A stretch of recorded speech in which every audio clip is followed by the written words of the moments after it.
Nice run and a good one. Williams outside. 15 keeps his feet. And Williams finds the end zone. And he is in for a touchdown. On second down, here's a toss.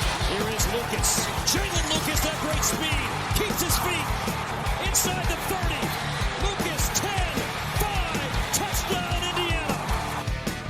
It's Henderson cutting back and finding the end zone. Touchdown, Indiana.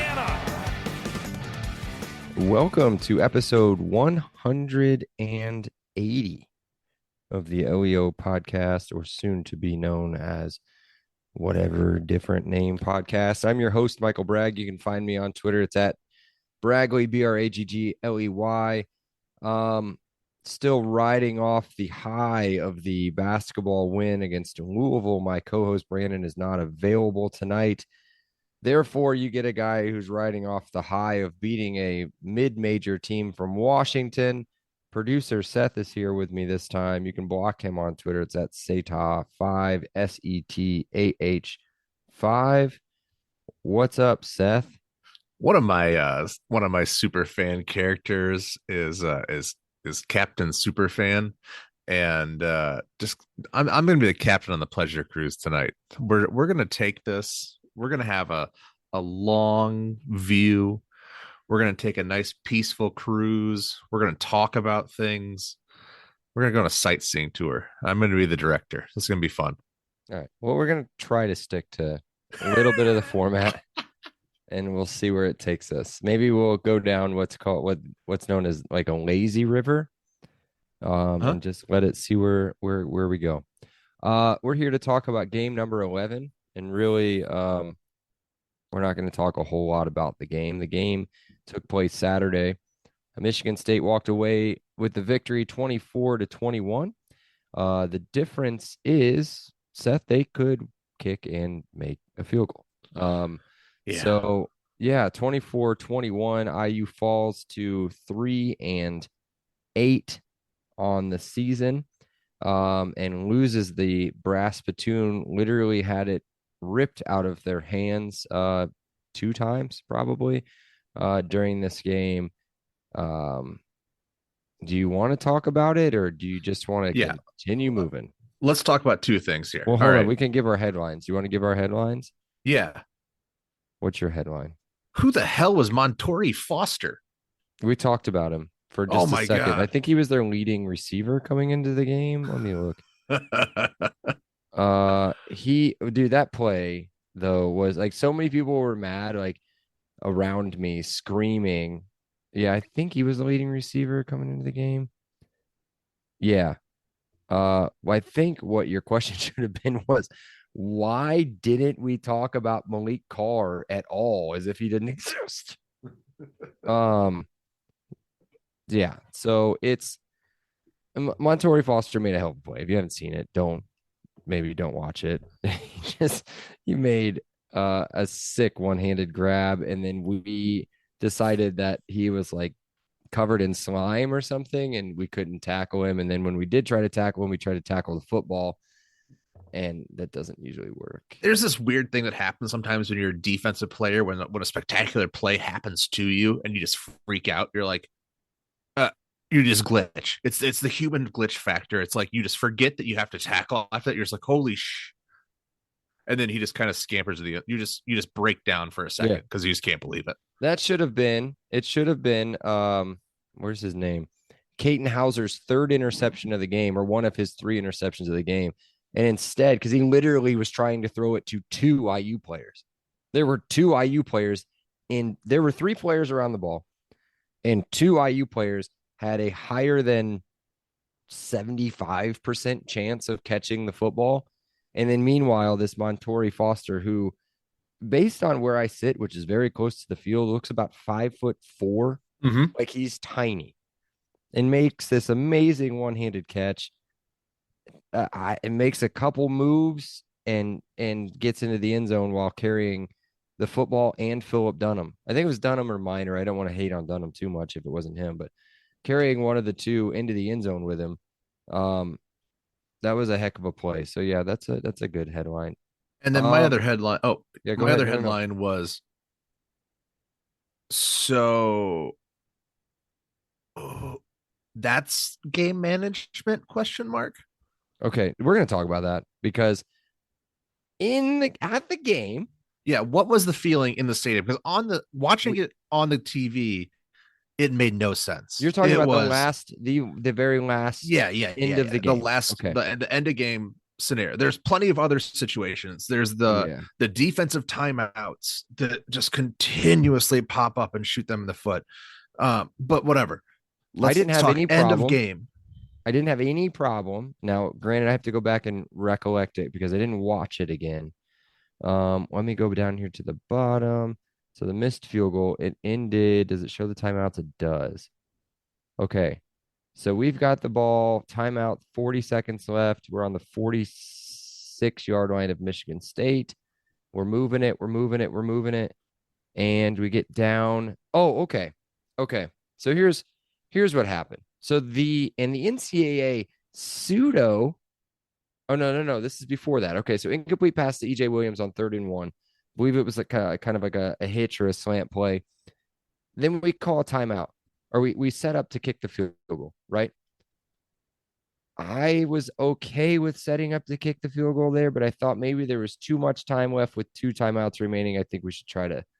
This is what, go for 4th and 1, and it's what, a 50. We had 12. Do we have 12 seconds left? And how far was the field goal? We had 18 seconds left from the 27-yard line. So 44-yard field goal, which is usually no problem for Chris Freeman. So you're in range. You're in range. Your clock is under 20 seconds. But you're a yard away from the first down, and you're driving, right? And let me read, and because this might take away my headline a little bit, 4.6 yards per carry. That's got to be the highest throughout the entire season. They were running the football at will. 4.6 yards per carry every time. Quarterback, running backs. Yeah, I was going to say, and 3 phases too, because it was between Sorsby, Henderson, and Howland, all 3 effective. Yes. So they were running it no problem. I had no problem with running the field goal team out and then calling a timeout. Now, if we would have called that timeout and sent the field goal team back out, then I would have had a problem. Because I was sitting there talking with the guys around us. First off, we had some guys around us that were great. But doesn't that show a lack of faith? It's like, hey, we're going to throw them out there. Timeout. I do think we're going to run instead. I do agree with that. I don't believe it. I do agree with that for a little bit. But I think that he's never been a great time management coach. We know this. But I do think his big mistake was to just leave the offense out there. Try to get them to jump. Mm-hmm. If you want to do that, then call the timeout. Mm-hmm. Send the offense back out again. Right. Get the first down. Call another timeout, or just get up and run a play, which is what they did. Spike it for crying out loud at that point. It doesn't matter. But it doesn't matter. Okay, that part to me, honestly, that part is irrelevant. It's irrelevant. Disagree. No, listen, because this is why. Because they get the first down. It doesn't matter. They get the first down, right?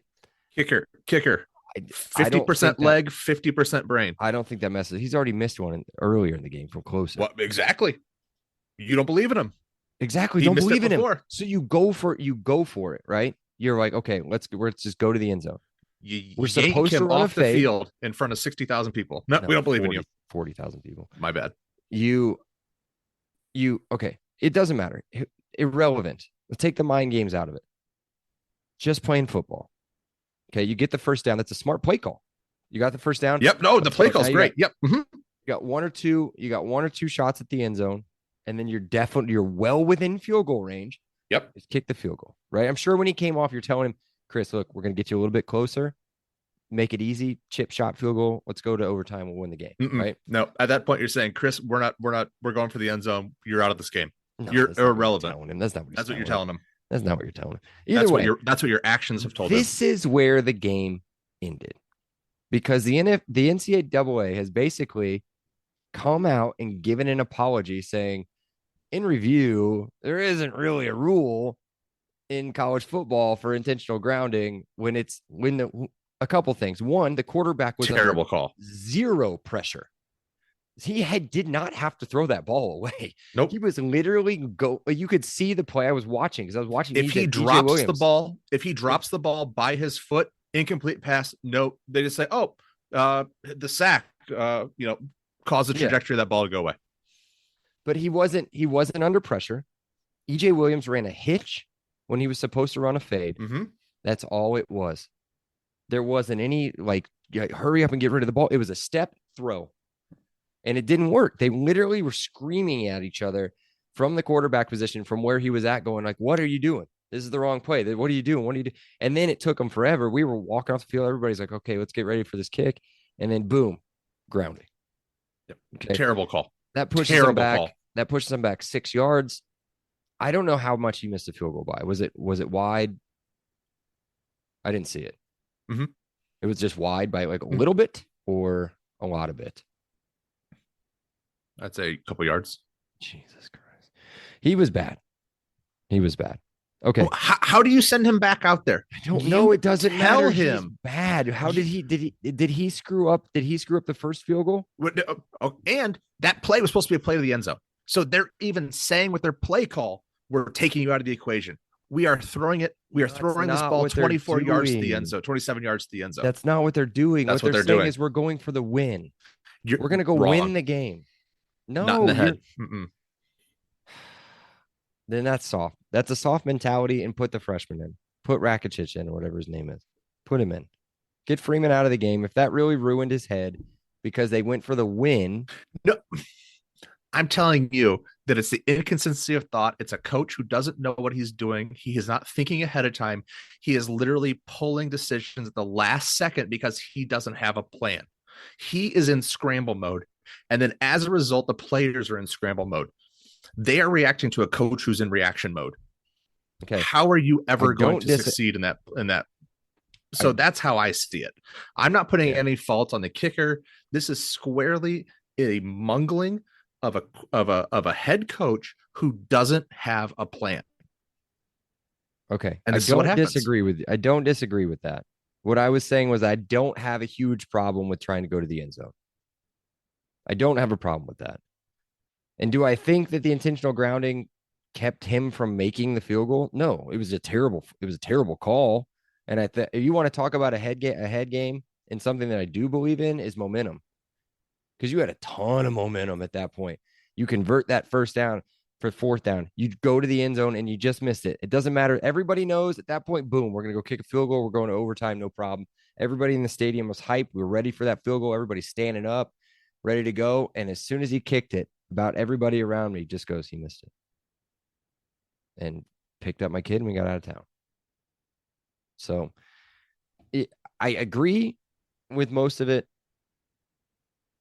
I thought it was a good move, but I agree with your indecisiveness and all of that stuff. We'll do my quick headline, and it is going to be kind of a jumbled mess, but it's basically we have the pieces.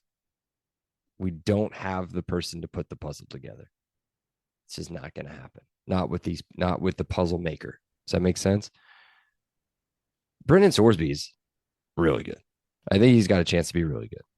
Like not like Michael Penix really good, but like Peyton Ramsey really good. Yeah. 4 career starts. Yeah. Yeah. Yeah, dude. And he's just a gamesman. Like that run that he had right there on that last drive. I wish I still had the play-by-play. I do have it up right here. Which one was it? It's on the missed field goal drive. He ran it. Was it the 16-yard run? He runs with an attitude, too. He chirps. I love it. And he had a little juke and a little spin move to get away from a guy in midfield and pick up more yards after that. The guy's he's got something to him. And then he's got running the back factor. That's absolutely right. I don't want to take a lot of stuff away because we're going to do stocks up. And I'm sure some of these guys will come into it. So let's just keep moving. I think we've got the pieces on the offense to do something special. If they, again, we'll talk speculation, I think a little bit later on in the podcast, if it all stays together with the players. We'll move into our stocks. We'll go stock up. I'll let you start stock up offense. There's a few really easy ones. Yeah, it's the run game in general. It's the offensive line. It's the power run game. This team should have been a power run game from the go. They have an effective power run game. They have a play action pass game off of the run. They were talking throughout the game that Brendan Sorsby in the last 3 games has the most play action yards per game. I think top 3 in the NCAA. He is an effective play action passer. So between the power run game, between the big back of Howland and the versatile back of Henderson, and then the play action, they ran an inside wheel play. Holy shit! Did you see that? They ran an inside. They ran down the line of scrimmage, and then holy shit, he ran vertical. It was insane. Beautiful play. They have plays, they have a strategy, they have an attitude, they have an offensive line that has a swagger now to them because they know that they can put an anchor on their ass and go drive somebody off the ball.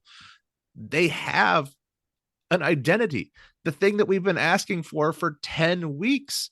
We've been saying, oh my God, Walt Bell has no personality. He has no identity. Oh my God, I hope Rod Carey at least identifies something about this team to hold their, to hang their hat on. Here we have it. It's a Wisconsin power run game. It's a 2013 Wisconsin team. That's what you have. And hey, we talked about this, right? Josh has got one more if he wants it, right? Mm-hmm. Okay. If he wants it. If he wants it, he's got one more. They've treated him like shit. I mean, I can't imagine that he'd want to come back after, well, again, trying to give the spot away time after time. People may not be there. Right. Trent Howland, if he sticks around, holy cow, dude. What, he's a sophomore?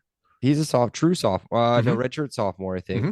19 carries, 77 yards, 4.1 a clip. Josh Henderson, 13 carries, 74 yards, 5.7 a clip, right? Brendan Sorsby, again, a couple of these sacks will be mixed in here, but 14 carries, 59 yards, 4.2 a clip. That wins you most games. Here's my stock up.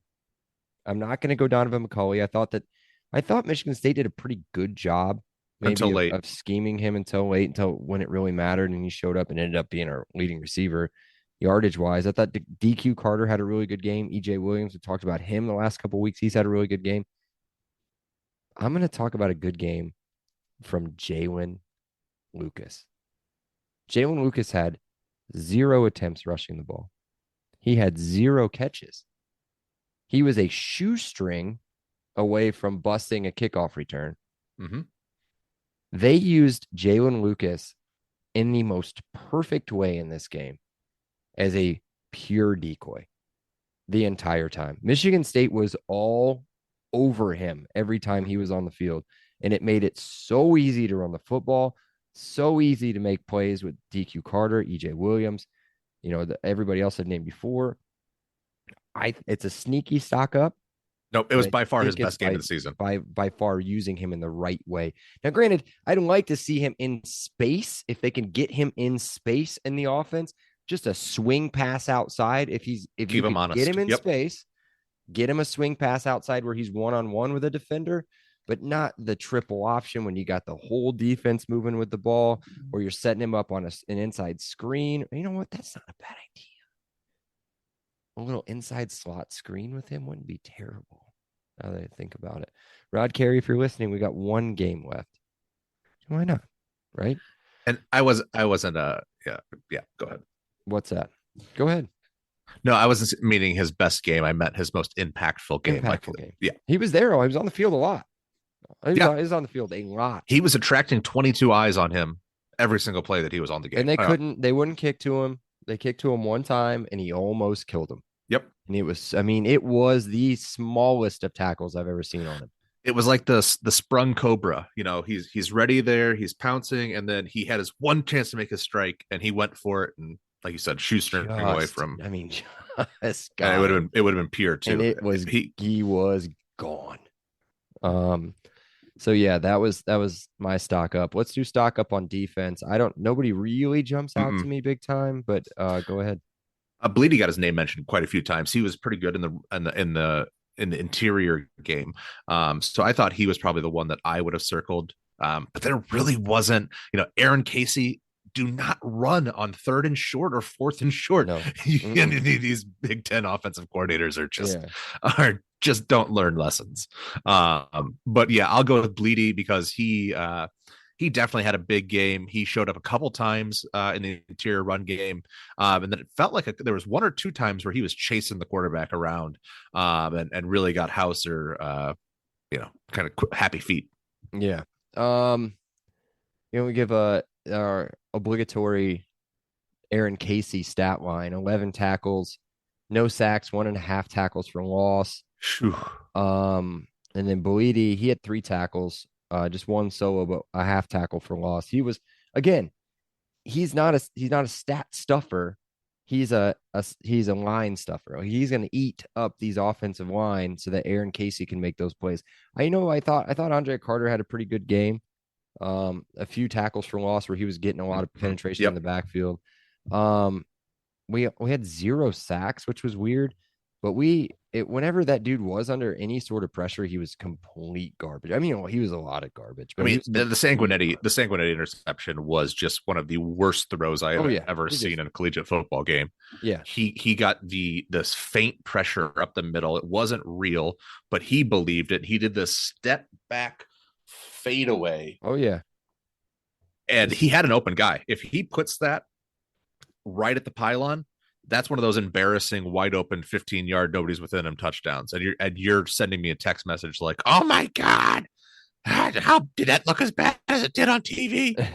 But instead that thing was velcro to right between Sanguinetti's numbers, and he couldn't have dropped that if he wanted to. Is that how you read my text during games? Depends on how many beers you've had and how like kind of pathetic it is. I mean, there's some times where they're pretty sad. Usually your Ice Cats ones are a little bit more like like have a little bit more of a cat feel to them. Yeah. Your IU ones have a little bit more like, I don't know, angry old woman. We just scored again. This is easy. I'll go stock up on man. You know what? I called the bounce back game for Jacob Magnum Farrar, and I thought he had a pretty good game. 7 tackles overall, 1 tackle for loss. I thought he was flying around and made some good plays. They had a huge running back. What was his name? He was Magnum Farrar. I keep wanting to say Magnum Farrar. They're the brothers, the Mangum brothers. Jaron Mangum. But I swear I heard them say Jaron Mangum. They did. Yes. They had 2 different guys who had like the exact same name as IU players, and it was infuriating. And I think they're both number 1. Yes, they are. They are. They've got to be brothers. They have to be brothers. They are. Right? They are. They talked about them on the broadcast. And they're both number 1. It's so confusing. If I told you one of them was 6'2", 235, and the other one was, let me see, 6'2", 185, which one's playing offense? 185, right? No, that's the 235. Yeah, the 235 is the one that's playing offense, and he was a monster. 235 is light. Yeah, your bra.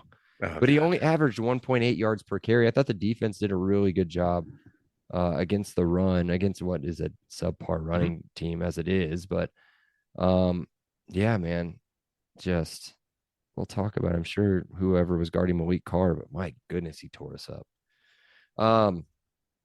Let's get the stock down on offense. What do you got? Yeah, the answer is nobody. Even the tight end scored touchdown. So their answer is nobody. You have a complete offense now where you are fully in phase, where you have receivers, slot, inside, outside. You have tight ends who can be available in the passing game. You have an offensive line who's geared towards power run. You have you have running backs. You have quarterbacks who are facilitating the ball. There isn't a weakness offensively right now. It is literally a limitation of game management. It is literally a couple breaks here or there. This is an offense that if you had told me in week 2 or 3, this is a team that beats Akron by 3 touchdowns easily. Oh yeah, easy. I think that's a way more enjoyable game for me to go to than it was. We'll talk more about that later, right? And I do think that it'll be really interesting to see how they play against what is statistically a very both teams are 3-8. Both teams are 3-8. Yeah, we're going to talk about what 3-8 means to each of these teams. Yeah. Somebody we forgot to talk about real quick before I get to my stock. I don't have I do have a stock down on offense, but it's not a player. James Evans was very good again. An average of Yes. 46.8 yards per punt, 234 yards on the punts. I mean, a couple of them were a little like shaky, but they were end over end and they had good bounce towards the Michigan State side. As long of 58 was just an absolute monster punt. Yep. I think that was the one out of his own end zone where he just said, "Whatever, dude, I'm just letting loose, mate," and then just booted it, right? So yeah, I'm going to give him a stock up too. But stock down offense is Rod Carey. I thought Rod Carey called a meh Oh, I game. disagree. Really? Oh, There were some I thought it was points. the best game of the year by far. No, his best game he called was against Illinois. Mm-mm.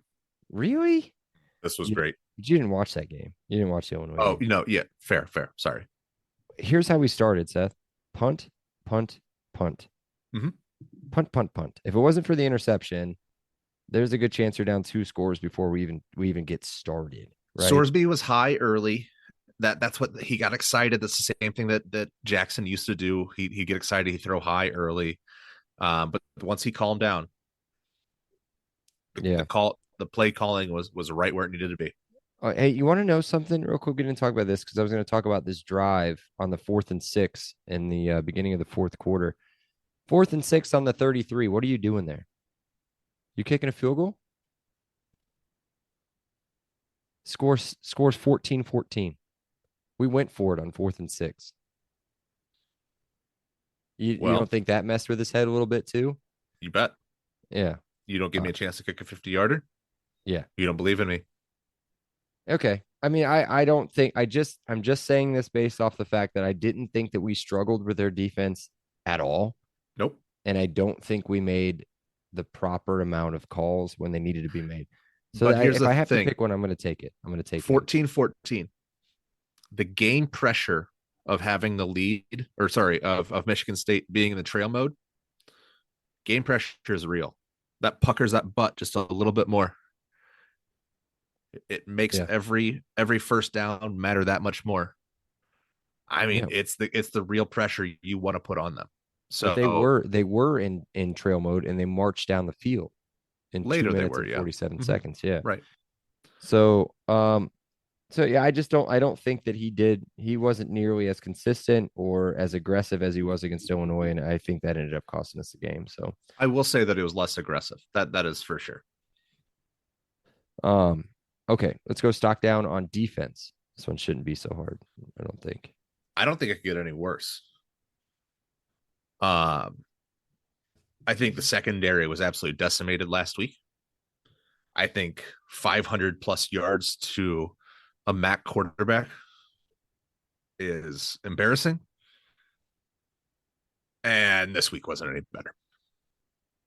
Yeah. So I continue to say the secondary, how you're able to what Foster and Carr were able to do Foster just under 100 yards. Yeah. Yeah. In key moments, especially, was very upsetting. And so just, and I think that was the biggest fear going into the season was there was a lot of inexperience coming back in the secondary. There's a bunch of guys you're hoping someone were going to show up. A lot of them did. You saw a lot of growth from that position group. But as the season wore on last week and then again this week, when it came down to mattering the most and against quarterbacks that are not necessarily, the Paddocks and the Hausers of the world. What did Paddock do this week? Do you know? I'll look it up real quick. Keep going. I don't think it was a low scoring game. What was it, like 15-12 or something? I don't watch football if we lose. So I don't know. Yeah, it couldn't have been much. I watched the game and I don't remember any of it. But yeah, it's just, continuing to not thrive against less than, elite talent is a frustrating position to be in. So I chalk up the secondary for stock down. 13-15, Iowa won. Iowa got a safety. Oh, in the first quarter. Yeah. Paddock threw for 215 yards. Did you see the love fest they gave to Brian Ferentz? Oh my God. It was like, for what? His retirement party. He's just beloved. They love scoring 15 points a game. Right. Huh. Oh, the Michigan game was close, huh? I don't know. I'm just looking at the scores. All right, do your stock down. Yeah. I don't know, man. Whoever was on Malik Carr, there's your stock down.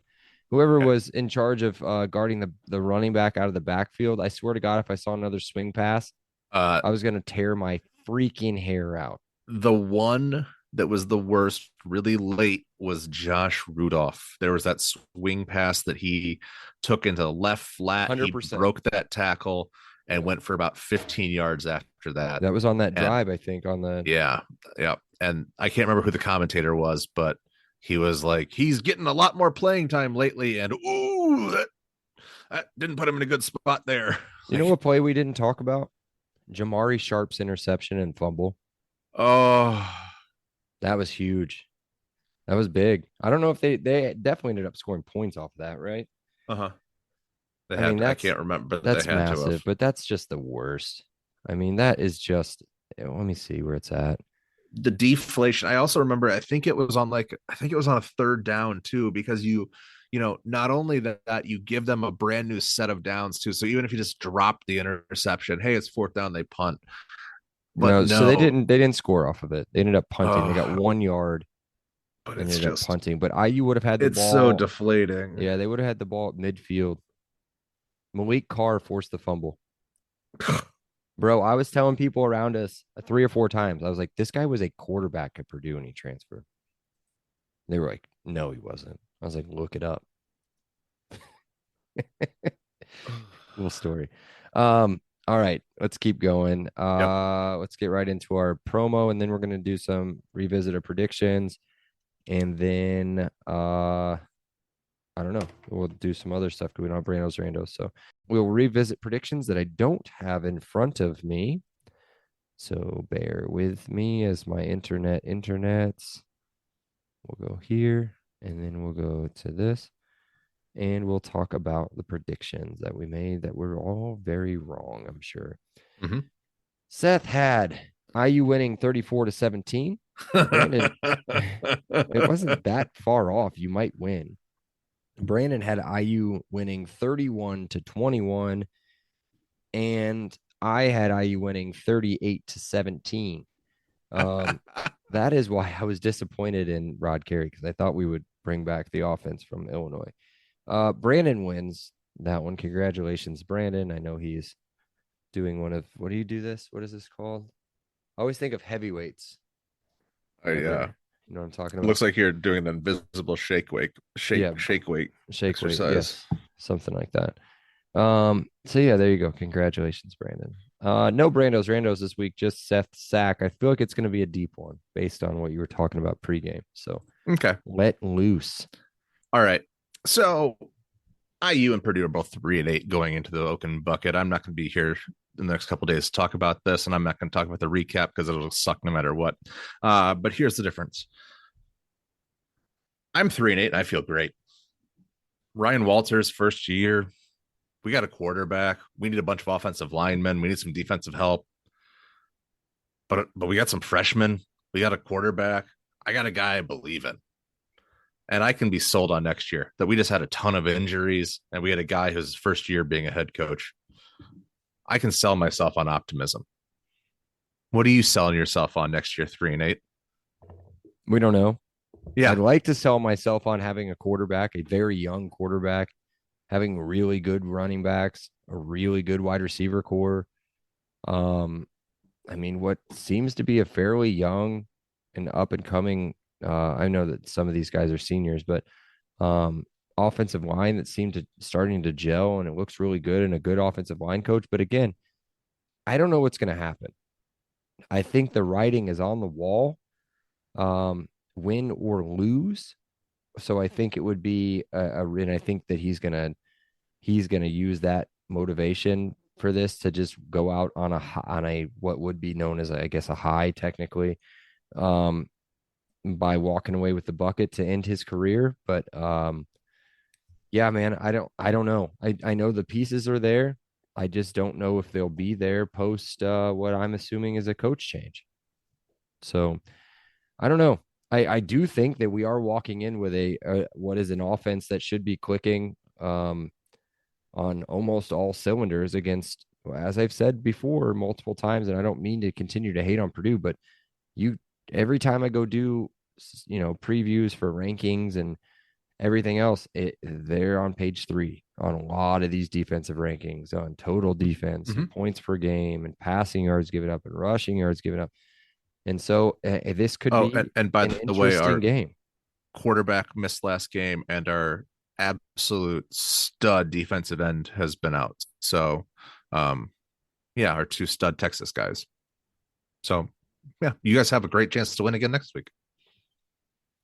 And here's what I think. So, if I'm Scott Dolson, I go to Tom Allen last Sunday after the game, and I say, Tom, I can't do this anymore. This is absolutely unworkable. But you're a hell of a guy. I absolutely love you as a human being, as a molder of men, whatever. I'm going to give you one more week. Go out there and win this one for the Gipper. Let this be your ride off in the sunset. Go win an Oaken bucket and walk out of here feeling good about yourself. Because I can't do 4-8 again next year. I can't do 3-9 again next year. I we'll figure out how to come with $30 million, but I can't do it. So let's go out and win one. And we'll go ahead and we can call it a retirement. We can call it whatever we want to make it, it'll go out to make this nice. Yeah. And we'll make sure the buyout still works. Your lawyer will, your contract attorney will be, making the circles for every hire from here on out. But this is it. This has got to be it, because here's why. The difference between 3-9 for a Purdue fan, I'm selling optimism. You go 3-9 and I have to put up with you for another 9 months of this. Oh my God. It's going to be sad. Well, the worst part's going to be is continue. No, because here is what the IU football experience is, according to ESPN. I'm gonna read through your article headlines for IU football. I'm gonna skip a couple because, quite frankly, they just don't matter. But the preseason IU football headline was Thamel's hot seat watch, coaches under pressure and the impact of realignment. Whose face is on the cover of the article? Tom Allen. Week 1, number 3 Buckeyes overcome sluggish start to extended winning streak over Hoosiers 23-3. Taven Jackson leads Indiana 41-7 rout of Indiana State in first career start. Okay, not so bad. Louisville uses fast start, late goal line stand to hold off Indiana 21-14. All right, we're not so bad. Here we go.